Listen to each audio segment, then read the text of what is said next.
เจ้าสบายดีมื้อนี้มาพบกับไทยวาเลนไทน์คักสุดเนาะมื้อนี้ก็จะมาแนะนำแต่งรูปด้วย Lightroom Mobile กล้องที่มักถ่ายตลอดก็จะแม่นFuji X-A2 เนาะเลนส์ที่มักใส่ก็จะมี2ตัวนี้เนาะก็จะเป็นเลนส์มือหมุนก็จะมีf1.6 33 mm กับ f1.7 35 mm เนาะเป็นเลนส์หน้าชัดหลังก่อนอื่นหมดก็จะขอบอกกันเลยว่าพอแต่งพ่อเบิ่งได้แต่ก็มีคนอื่นที่แต่งงามกว่าแล้วก็มีความรู้หลายกว่านี้กับไปเบิ่งกันเลยว่าแต่งอะไรก่อนอื่นหมดเฮาก็ต้องโหลดแอปมาก่อนแอปมีชื่อว่า Lightroom เฮาสามารถโหลดได้ทาง App Store แล้วก็ Android หลังจากนั้นก็มาที่ปรับแสงขึ้นหน่อยนึงแล้วก็หลังจากนั้นก็คอนทราสต์ขึ้นลดลงหน่อยนึงเพื่อแบบให้มันแบบมีความฟุ้งแล้วก็ขาวไฮไลท์ก็ขึ้นหน่อยนึงสำหรับคนใดที่เบิ่งบ่ทันก็สามารถกลับย้อนไปเบิ่ง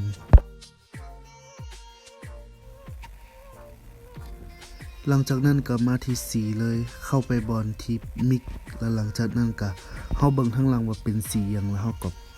ลดลงให้มันแบบจางลงหน่อยนึง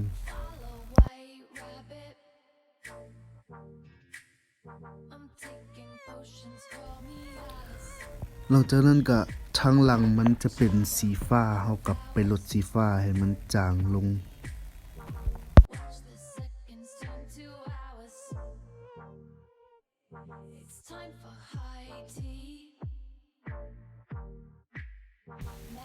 สมมุติปากเฮาเป็นสีแดงเฮาก็สามารถปรับสีแดงให้มันแดงมันก็จะเฮ็ดให้ปากเฮาแดงขึ้น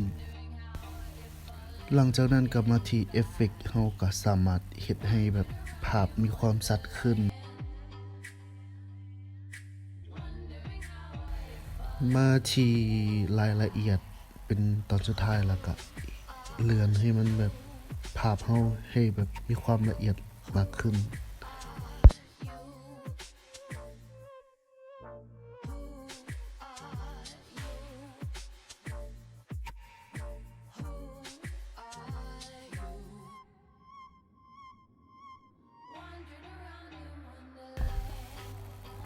หลังจากนั้นก็เสร็จสมบูรณ์เฮาก็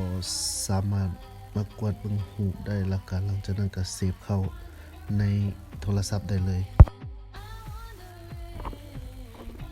ส่วนรูปตัวที่2นี่ก็เฮ็ดคือกันเลยเฮ็ดปรับ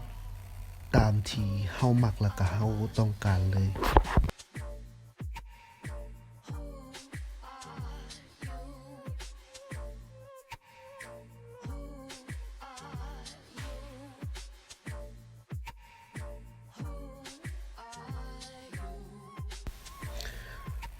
ส่วนหลายเฮาก็มาเน้นที่สีเนาะเฮามามิกซ์สีให้มันแบบจางลงให้แบบสีเขียวเปลี่ยนเป็นสีอื่น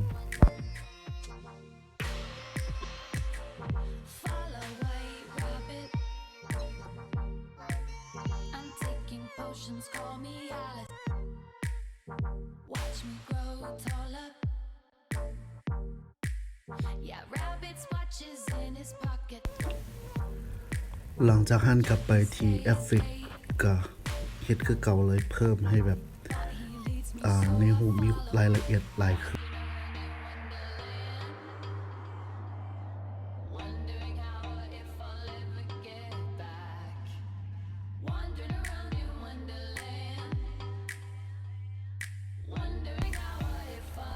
มาขั้นตอนสุดท้ายก็เป็นขั้นตอนคือเพิ่มรายละเอียดให้แบบภาพมันมีความคมชัดขึ้นก็ถือว่าเสร็จสมบูรณ์เป็นอะไรก็ฝากกดไลค์กดแชร์ให้เด้อและสามารถติดตามทางช่อง YouTube Channel VLT คักสู้